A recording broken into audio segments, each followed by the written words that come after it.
कक्षा 12 विषय शिक्षा शास्त्र, पहला पाठ वैदिक कालीन शिक्षा। आप 2 वीडियो में इस पाठ को पढ़ चुके हैं। ये तीसरा वीडियो आप लोग इसमें अध्ययन करेंगे आधुनिक भारतीय समाज के लिए प्राचीन शिक्षा की उपयोगिता। इस समाज के लिए, जो आधुनिक समाज है, वर्तमान समय का जो समाज है, इसके लिए प्राचीन शिक्षा की क्या उपयोगिता है, इसके विषय में आप पढ़ेंगे। तो आइए, पहला पॉइंट है इसका आदर्श मानवता। प्राचीन काल की शिक्षा मानव को आदर्श मानव बनाने वाली थी। तत्कालीन शिक्षा नम्रता, परोपकार, सत्यवचन, आध्यात्मिकता, पारस्परिक स्नेह आदि मानवीय गुणों पर बल देती थी। इन गुणों की वर्तमान युग की शिक्षा में भी परम आवश्यकता है। दूसरा पॉइंट है आध्यात्मिकता के प्रति आस्था। वर्तमान युग की शिक्षा विज्ञान, तकनीकी, उद्योग, व्यवसाय आदि क्षेत्रों में मानव को आगे बढ़ाती है। इस प्रकार की शिक्षा ने मानव को भौतिकवादी अधिक बना दिया है। प्राचीन काल की शिक्षा आध्यात्मिकता के प्रति आस्था उत्पन्न करने वाली थी। धर्म, कर्म, ईश्वर, नैतिकता, अहिंसा आदि को समझने में प्राचीन शिक्षा सहायक बनती थी। आधुनिक युग में भी आध्यात्मिकता पर बल दिया जाना बहुत ही आवश्यक है। अगला पॉइंट है आदर्श एवं मधुर गुरु शिष्य संबंध। आधुनिक युग में गुरुओं के प्रति शिष्यजन ईर्ष्या, वैमनस्यता तथा कटुतापूर्ण व्यवहार करते हैं। आज तो गुरुओं का घेराव भी किया जाता है, कभी कभी हिंसा का वातावरण भी बन जाता था। लेकिन प्राचीन काल में गुरु का शिष्य लोग बहुत ही सम्मान करते थे। उस समय के आपस में गुरु शिष्य के ऐसे संबंध थे जो आपस में मधुर बनाने वाले संबंध थे।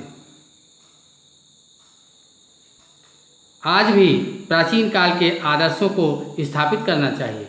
जो प्राचीन काल के आदर्श थे, गुरु शिष्य के जो संबंध थे, वो आज भी होने चाहिए। अगला पॉइंट है प्रकृति का सुखद वातावरण।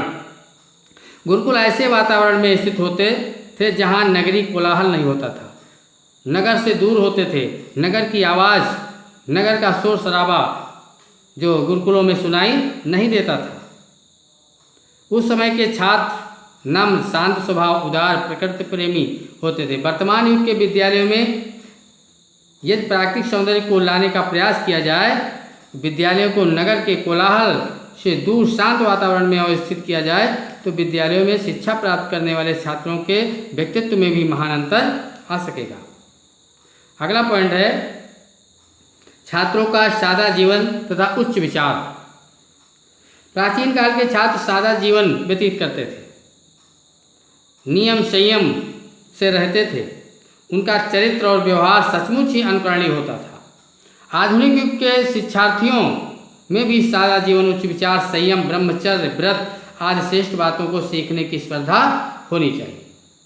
अगला पॉइंट है विद्यालयों का नियंत्रण। आधुनिक युग के विद्यालयों में अनेक प्रकार के संगठनों का हस्तक्षेप होता है। राज्य तथा केंद्रीय सरकार के अतिरिक्त जनता के बीच से चुने हुए प्रबंधक विद्यालयों को अपनी व्यक्तिगत संपत्ति समझते हैं। कभी कभी तो निरक्षर प्रबंधक या उच्च शिक्षा प्राप्त शिक्षकों तथा प्राचार्यों को पशुओं की तरह आंका जाता है, जबकि ये प्राचीन काल की शिक्षा प्रणाली से अलग है। प्राचीन काल में विद्यालयों तथा शिक्षा संस्थानों में गुरुजनों का ही पूर्ण अधिकार होता था। गुरुजन ही शिष्यों को दीक्षित करना उनका परम कर्तव्य समझते थे। शिक्षालय बाह्य नियंत्रण से मुक्त होते थे। शिक्षा एक शिष्य भयमुक्त तथा चिंता मुक्त होते थे। प्राचीन काल के शिक्षकों पर कोई अंकुश नहीं था, अतः वे सच्ची लगन से कार्य करते थे। अगला पॉइंट है उपर्युक्त विषयों का चयन। उपयुक्त विषयों का चयन। आधुनिक युग की शिक्षा के पाठ्यक्रम में ऐसे विषयों पर अधिक ध्यान आकृष्ट नहीं किया जा रहा है जो छात्रों में राष्ट्रीयता और नैतिकता की भावना भरे। विज्ञान और तकनीकी जैसे विषयों का अध्ययन करना आधुनिक युग की आवश्यकता को देखते हुए अनुचित नहीं कहा जा सकता है, किंतु इन विषयों के साथ ऐसे विषय भी रखे जाने चाहिए जिनसे मानवता और आदर्श स्थापित हो। वर्तमान युग में संस्कृत भाषा को अनिवार्य रूप से नहीं पढ़ाया जाता है। इसका परिणाम ये होता है कि छात्रों को भारतीय संस्कृति और सभ्यता का पूर्ण ज्ञान नहीं हो पाता है। छात्र इन विषयों का अध्ययन करके नैतिक एवं सदाचारी बनते थे। वर्तमान युग के छात्रों की अनैतिकता पर विचार करना होगा। उपयुक्त विषयों का चयन ही वर्तमान समाज की शिक्षा को अधिक उपयोगी बना सकता है। अगला पॉइंट है सराहनीय प्रयास। जो प्रयास किए जा रहे हैं, कैसे कैसे प्रयास करना चाहिए। प्राचीन काल की शिक्षा व्यवस्था का वर्तमान भारत में पुनरुत्थान करने के लिए प्रयास अवश्य किया जा रहा है। गुरुकुलों की पुनः स्थापना, शांत निकेतन, वनस्थली विद्यापीठ जैसी शिक्षा संस्थाओं को प्रारंभ करना, संस्कृत पाठशालाओं के संरक्षण तथा निरीक्षण हेतु अलग से प्रबंध करना आदि कार्य इस ओर हमारा ध्यान आकर्षित करते हैं। स्वामी दयानंद, विवेकानंद जैसे महापुरुषों के प्रयास भी सराहनीय हैं।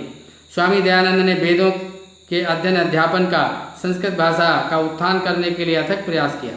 स्वामी विवेकानंद ने भारतीय वेदांत और भारतीय संस्कृत की ओर भारतीयों का ध्यान आकर्षित किया है। संपूर्ण देश में यत्र तत्र डीएवी शिक्षण संस्थाएं, विवेकानंद शिशु विहार जैसी संस्थाएं प्राचीन गौरव को फिर से लाने का प्रयास कर रहे हैं।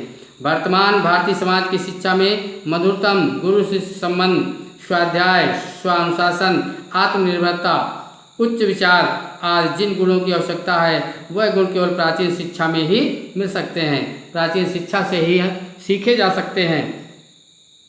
तो इसलिए इन संस्थाओं के द्वारा, हमारे देश के महापुरुषों के द्वारा ये सराहनीय कार्य किया जा रहा है, जो प्राचीन कालीन शिक्षा व्यवस्था पुनः लागू की जा रही है।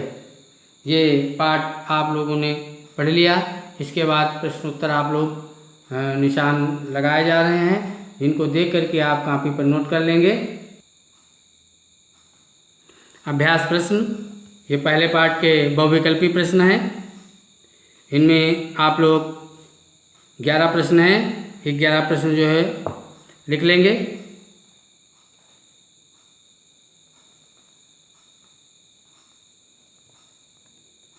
सभी बहुविकल्पी प्रश्न कॉपी पर नोट कर लेंगे। अति लघुत्तरीय प्रश्न, अति लघुत्तरीय प्रश्नों में आप लोग जिन पर निशान लगाए जा रहे हैं ये नोट करेंगे। प्रश्न नंबर 3, प्रश्न नंबर 1,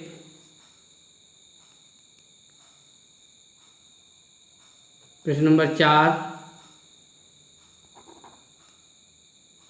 प्रश्न नंबर 6, प्रश्न नंबर 7, प्रश्न नंबर 8। ये लघुत्तरीय प्रश्न हैं, इनको आप लोग जो है हल कर लेंगे। इनके उत्तर भी लिखे हुए हैं। उसके बाद ये लघुत्तरीय प्रश्न, पहला प्रश्न इसका लिख लेंगे। प्रश्न नंबर 2, प्रश्न नंबर 6, प्रश्न नंबर 7। उसके बाद आगे विस्तृत उत्तरीय प्रश्न।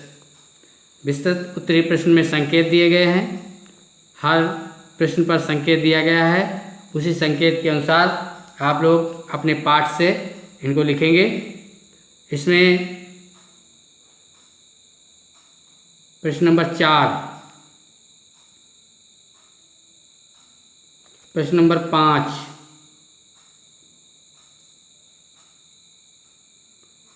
इन्हीं प्रश्नों को आप लोग हल कर लेंगे। किसी समस्या के लिए विद्यालय आकर के पूछ सकते हैं। धन्यवाद।